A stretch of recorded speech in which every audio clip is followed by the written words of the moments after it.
Morning, everyone. First of all, thanks very much for coming along today and giving up your valuable time. In the technical support unit, one of the most common questions we get is around the annual allowance, and a significant amount of that is on the tapered annual allowance. But before I sort of go on to do the presentation, I've got a couple of questions for you. Can you just show hands of people in the room who have got clients that are affected by the tapered annual allowance? Bright light, a significant number, okay. Any maths gurus or people who like to number crunch in the room? Nobody? That's going to make life a bit difficult. Okay, if we take someone that's impacted by the tapered annual allowance, how many potential numbers or annual allowances could they have in a year? If you just someone came into your office and said, I'm impacted by the tapered annual allowance, don't know what my allowance is, how many potential outcomes could you have there? Sorry? 30,000. Yeah, more or less, 30,001. So we're talking about 10,000 being the lowest and 30,000 being the highest. We're now in the 4th year of tapered annual allowance, so I need someone with a calculator. Now, I'm not a maths guru, but I reckon that you've got 30,000 times 30,000 times 30,000 times 30,000 potential outcomes of someone who is impacted by the tapered annual allowance over the last 4 years. Anyone got a calculator? So would they want to multiply 30,000 times 4? Do you know what the answer is? 8.1 times 10 to the power of 17. That is 17 zeros after 8.1. So when you've got clients that are impacted by the tapered annual allowance, potentially you could have that number of different outcomes. Now, that's what we call pension simplification. Okay? So that's my job done. That's the technical aspect. So I hope you have a good day, and I'm away. All right. No, I'm not going to leave you in the lurch. Let's just look at this. As always, what we're going to do is a little bit of technical background, aspects around the tapered annual allowance, how it works, and the annual allowance itself, and then a series of 4 little case studies just to try and build on that knowledge and give you a flavour of the complexity that's involved with the tapering of the annual allowance. Okay. So first of all, just the annual allowance in general. All the annual allowance does is limit the tax privileges available through your pension in terms of the saving aspect of it, so the accumulation phase. Okay, just like the lifetime allowance restricts the outcomes at the point of taking the benefits. Okay? And the way it works is if someone has exceeded their annual allowance, then potentially they will pay an annual allowance charge, okay? Unless they have carry forward to work with, right? So exceed the 40,000 normally, possibility of an annual allowance charge to pay, okay? And that is paid at their marginal rate of tax, okay? So the excess over their annual allowance is added to their income in that year, and they pay the appropriate rate of tax. Okay. How does it actually work? Well, there's this thing called the pension input period, and all that is effectively it's a year now. So what you're looking at is how much pension savings has gone on from the start of the PIP to the end of the PIP, and those pensioner savings are what's called the pension input amount. It's that pension input amount that is measured against the annual allowance. And historically, people could have more than one PIP. So if they had a number of different arrangements, they could have pension input periods ending at different dates. And in fact, pension input periods could straddle a tax year end, which made things a little bit more complicated. That all changed when George Osborne aligned the PIPs with the tax year end. However, it's still important when you're looking at carry forward to determine whether there was a PIP from a previous arrangement that had a PIP hurdling a tax year end, okay? So you've still got to be aware that PIPs that were not aligned with tax year ends can have an implication when you're looking at previous carry forward exercises to determine how much carry forward an individual's got still currently, all right? And a PIP will normally run for a full year, okay, 12 months, so 6th of April to the 5th of April. So what is the pension input amount? Well, there's 2 different ways it's done, depending on the arrangement the individual has. With other money purchase arrangements, so SIPs, etc., it's the total amount that's saved into the SIPs or the various pension arrangements the individual has that are money purchase arrangements, and that is where it's a relievable pension contribution. So personal contributions and third-party contributions, grandparents, etc., and paying into a SIP for a grandchild, that's part of the pension input amount. And the second element is any employer contributions as well. Okay. In the case of a defined benefit arrangement, slightly different. It's a notional amount, and we'll look at 2 examples of this in the case study just to build on that. So how does the tapering of the annual allowance work? Well, this was introduced in legislation back in 2015, and it became effective from the 6th of April 2016. And we've got 2 terms that were introduced. The first one is this threshold income. So what you're looking at to determine someone's threshold income is you look at their net income. Okay, and that is arrived at by looking at all their sources of income that's taxable to income tax and then taking off certain allowances such as relief at source, pension contributions. So contributions into the SIP, grossed up, are taken off that level of income to determine what the answer is to the net income. Okay? And if someone's net income with that allowance for the pension contribution, etc., any salary sacrifices that were put into place post the 8th of July 2015 are ignored, so that has to be added back in. So when you add all that together, if you come to a figure of £110,000 or less, then you don't need to go any further with determining whether someone's impacted by the tapered annual allowance. However, if someone's threshold income is 110 or greater than £110,000, then you need to look at this thing called their adjusted income. Okay, and that is just add back in the contributions that they paid into their pension, and then if that is more than 150,000, they're over that hurdle, and then they start to lose their annual allowance. Okay, and we'll look at that in a second. So, a bit of a disaster for some people if they're impacted by it. So how does it work? Okay, if we'll just look at this slide. So what we're looking at is people with a threshold income over 110. So if it's 110,000 or less, no impact whatsoever. They've still got their £40,000 annual allowance. But if their threshold income exceeds that 110,000, then we need to look at their adjusted income. And if their adjusted income is greater than 150,000, then for every £2 over that 150, they lose £1 of their annual allowance, to the point that if someone with adjusted income of 210,000 has a £10,000 annual allowance. Okay? So we're now in a situation where you could have clients that have only got 4 lots of £10,000 of annual allowance, okay? Because we're going back 3 years for carry forward. If they were fully impacted by the tapering back in 16-17 tax year, they would only have £10,000 to work with each year going forward. All right? All quite comfortable with that? Okay, let's just look at case studies. I said we would just sort of come back to the way the pension input amount worked. So if we take the money purchase arrangements to begin with, so what we've got is Sam here. Sam at his back still. Relevant UK earnings of 30,000. She's never funded a pension before, and she just started a new job where an employer have said that they'll pay in £10,000 into her pension. The font of all knowledge in the local pub, Neil, has told her that she can make personal contributions up to £40,000, i.e. the annual allowance. So based on Neil, the guru's advice, Sam pays in £32,000 into her SIP as well. Okay. What's Sam's pension input amount for the year?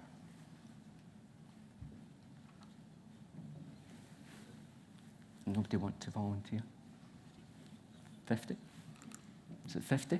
Resulting in an annual allowance charge of £10,000 because she's exceeded her annual allowance. So the £10,000 would be added to her income for the year and she'd be taxed at her marginal rate on that. Or is it £48,000?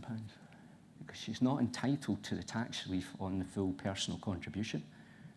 So the pension provider could refund the £2,000 of tax, and therefore her pension input amount is £48,000, or she could ask the pension provider to refund the excess contribution over her relevant UK earnings limit. Okay, and that's one of the few times a refund can be made for a pension contribution. If you exceed your annual allowance, you can't just ask for it back. But if you pay in more than you're entitled to under the relevant UK earnings scenario, then you can ask for it back, and the scheme administrator, if they're prepared to do so, could refund it. So in the case of Sam, if she went for the latter one, she could have that excess refunded, and then she wouldn't have an annual allowance charge to pay. As I said, with defined benefit arrangements, it's a slightly different scenario. What we're looking at is a notional contribution. So what we've said here is, let's assume that the individual has a pension accrued of £39,000 at the start of the pension input period. At the end of the period, it's £42,000, and that CPI is 3%. Okay. Anyone know how this works from DB schemes?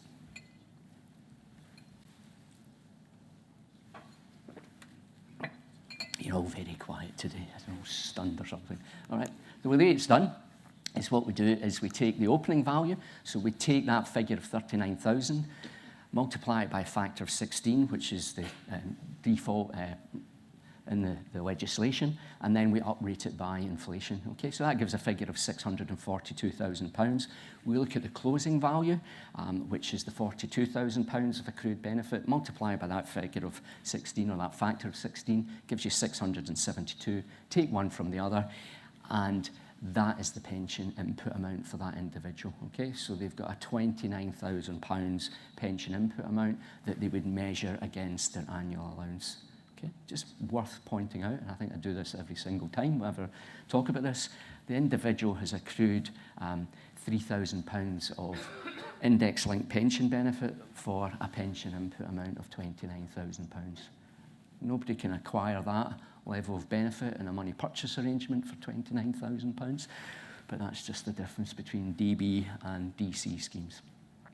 All right? So let's just get a little bit more involved. We've got Hannah and Barbara, who are directors of a company, small business, and this year they're going to have net income of 130,000. They've got no other source of income. The company's done pretty well this year, so they're thinking of putting £80,000 into the pension as an employer contribution. Hannah's just recently been promoted to director, never had a pension before, just established a SIT this year, and she's going to pay in gross in the current tax year £6,000. Okay? And she'll get full tax relief on the contributions. Okay? Barbara, on the other hand, has been a long-serving director. She's had a SIP for a number of years.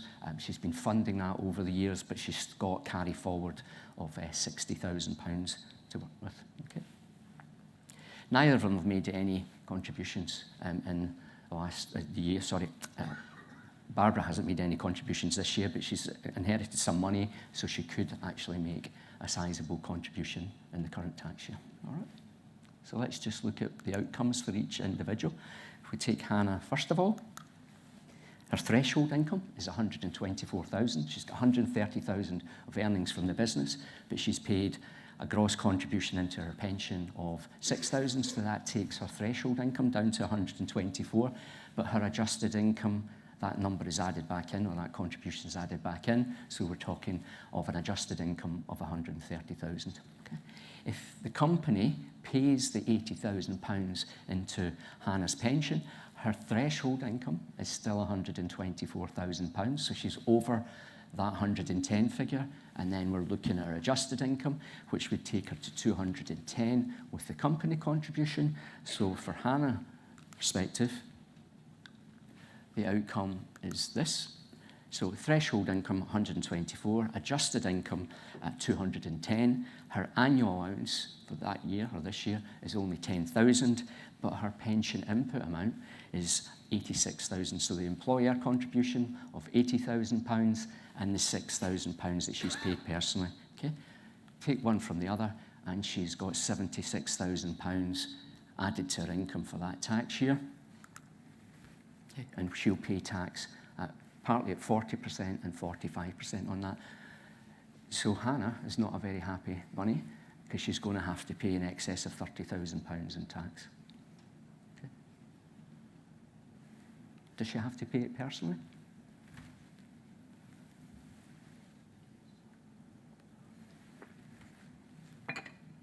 No, yes. Someone's shaking their head. You want to volunteer an answer, or just hedging your bets with a 90% chance of being a... She could ask the scheme to pay it, but it's at the discretion of the scheme to pick it up on a voluntary basis, okay? And I'll pick that up again in the last case study. All right. Barbara, on the other hand, her situation is threshold income 130,000, adjusted income 130,000, but she's got some money from this inheritance. If she paid a gross contribution of £20,000 into her SIP, it would take her threshold income back to 110. Okay. Her adjusted income still 130, but because her threshold income is 110, you don't actually even have to look at her adjusted income, despite the fact that the company is also putting £80,000 in. So threshold income 110, adjusted income 210, but because her threshold income is 110,000, she doesn't have any worries about her tapered annual allowance. Okay? So for Barbara, making a net contribution of £16,000, tax relief on it at 40%, so effectively she's paying a £12,000 contribution, and she claws back some of her personal allowance because she's in that threshold of 100 to 125, so she's losing part of her personal allowance. Okay, it won't be the full 60% because it only takes her back into between the 100 and the 110. So I think it works out about 54% effective tax relief for it.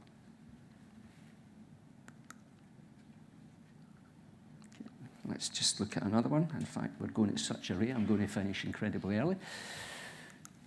Okay, Jack is a member of a public sector defined benefit scheme. His pensionable income in 1819 is £140,000, and he's got dividend income of £20,000. So due to the level of his pensionable income, his personal contributions into the DB scheme are 14.5%, and the employer contributions are at 14.3%. He's accruing pension income on a 1/80th basis, and then a PCLS is separate at 3/80ths. And he's got 34 years service at the start of the PIP, with 35 in the end of the PIP. Okay? And CPI in September 2017 was 3%.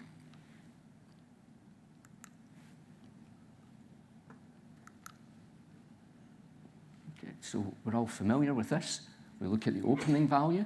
So we take that 137,000 salary, multiply it by 34/80ths to give us an answer of 58,000. So his accrued pension income at the start of the PIP is 58,500 approximately. And then his PCLS is accrued on the basis of 3 times that amount. So 3 times the 58 gives us 175,000. Add the two together and then uprate by CPI at 3%, which gives us a figure of 1.147 million. And then if we look at the closing value, then again, same process. His salary pensionable income at the end of it was 140,000, 35/80ths at that point, so 61,250. Excuse me. Multiply that by 16, then do the same for the PCLS, so 3 times that amount, add the two of them together, gives us 1.163 million. Take one from the other, and in the case of this individual, we've got a pension input amount of just £16,500 for an increase in their benefits of about £2,500. For some doctors in the NHS, that's their scenario. Anyone aware of all the hullabaloo about doctors in the NHS at the moment? Anyone got clients that are doctors? Yeah, well, you'll probably see this and the outcome is from them. as being negative. In my opinion, it's the exact opposite, and they should actually think seriously about what benefits they're accruing under the DB scheme, because you could have this situation for someone accruing benefits at that, because these salaries are commensurate with hospital consultants. I accept that GPs are slightly differently treated, but for hospital consultants, they can find themselves in this position. Right? Anyone know the number of people who, in their tax return in the first year of the tapered annual allowance, who put in that they had an annual allowance charge to pay? Sorry? Not many. Again, we're back to this. I should have said what I did. You can't have 0 and X. It's only 16,500 people. So all this furore about people paying an annual allowance charge as a result of the tapered annual allowance, it's actually only impacting on a very, very small number of people. And therefore, if you put that into context and the amount of publicity the BMA have created around doctors being impacted by it, I think it's getting played out of all proportions. Okay? But anyway, if we look at that, £16,000, is it equitable? Well, what is Jack's tapered annual allowance? Okay, he had pensionable earnings of 140,000, and he had £20,000 of dividend income. His pension input amount was £16,000.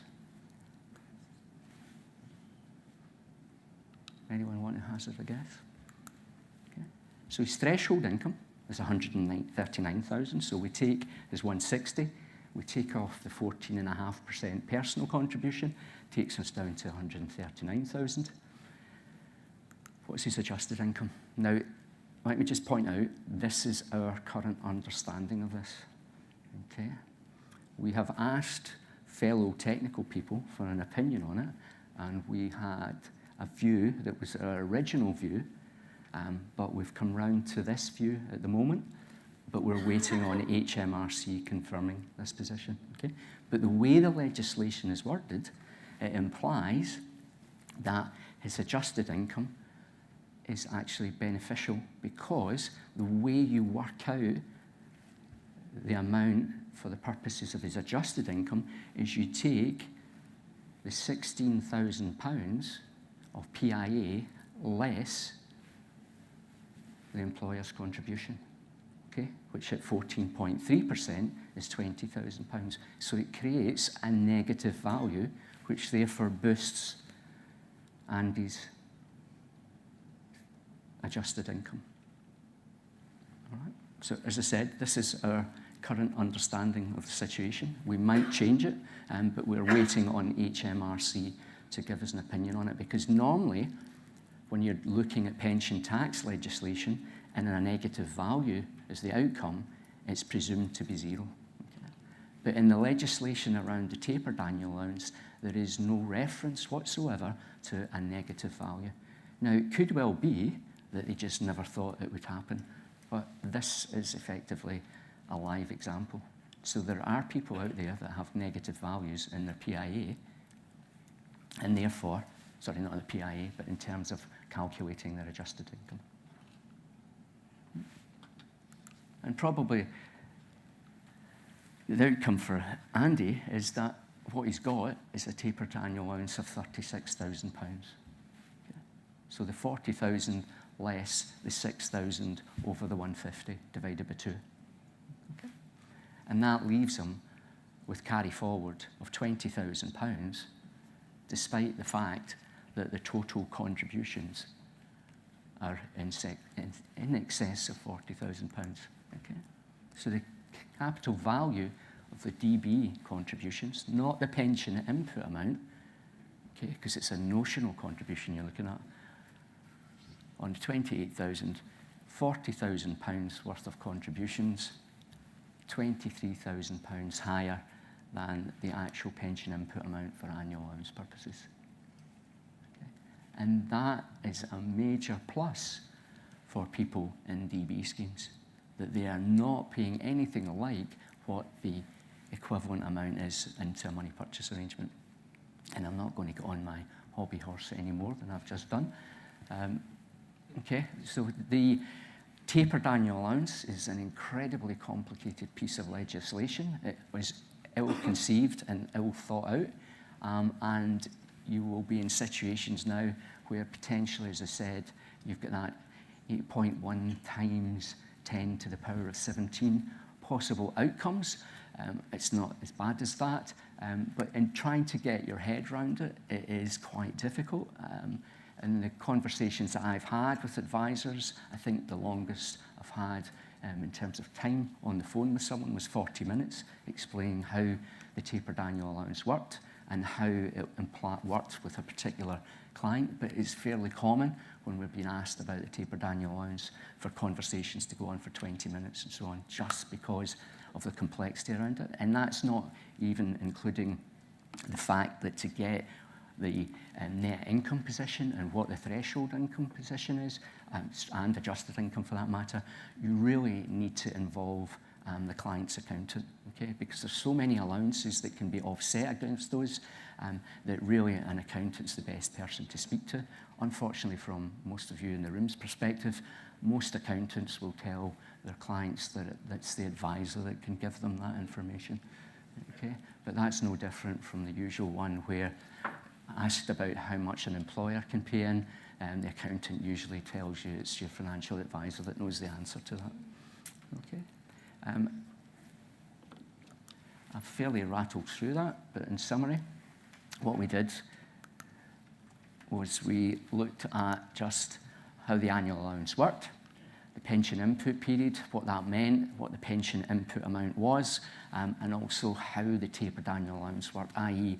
this, what is the individual's net income, take off contributions into the pension that are relief at source to give us a threshold income. If that threshold income is below £110,000, then we don't need to go to step 2. If, however, it is above 110,000, then we need to look at what their adjusted income is, and then for adjusted income for anything over 150,000, you're losing you're losing £1 for every £2 over your annual allowance, to the point that you're left with £10,000 where the income is 210,000. Okay? We're now in the 4th year of a tapered annual allowance, so it's getting to the point now that if you've got clients who are paying into pensions, they've really got nothing much left in terms of carry forward. Okay? The next question is it still appropriate to fund the pension, given that you are caught by the tapered annual allowance?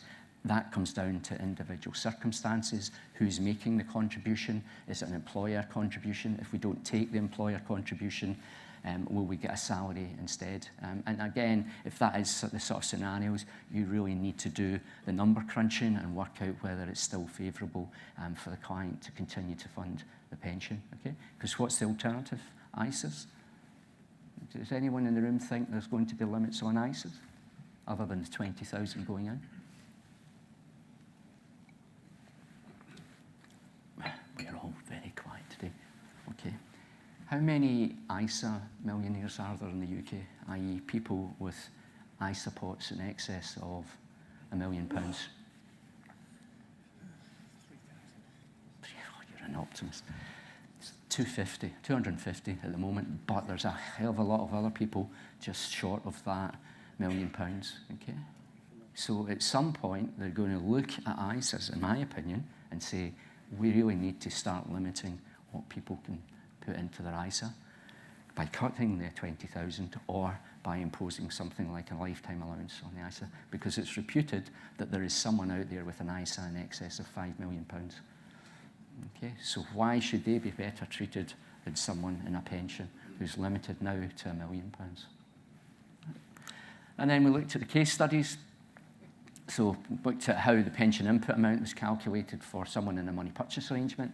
Relatively straightforward. Just total up all the pension contributions, measure that against their annual allowance, and then determine whether they've got an annual allowance charge to pay. But in our little example, Sam had relied on the guru Neil and had paid in more than she was entitled to, both in terms of the annual allowance and in terms of her relevant UK earnings for the year.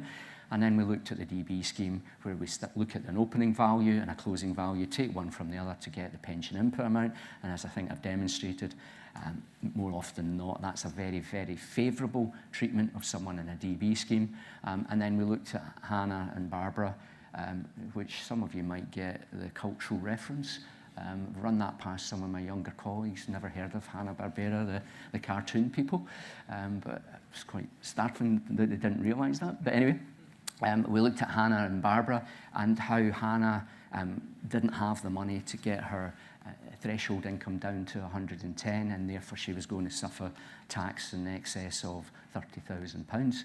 Whereas in the case of Barbara, she had that inheritance to be able to pay a contribution in, get her threshold income down to 110, and therefore have a total pension input amount for that year of £100,000 without any tax consequences. Okay. And then finally, we just looked at Jack and the DB scheme and how really it's still, as I said earlier, very, very favourable. And our understanding at the moment is that where you arrive with a negative value, it can enhance the adjusted income figure. Okay? And therefore, the amount of annual allowance that the individual can carry forward is more favourable or use up. All right? We've got no questions because we're going to do a round robin or a fireside chat, I believe we're trying to call it. All right, but thank you for your time today. Hope you enjoy the rest of your day. Thank you.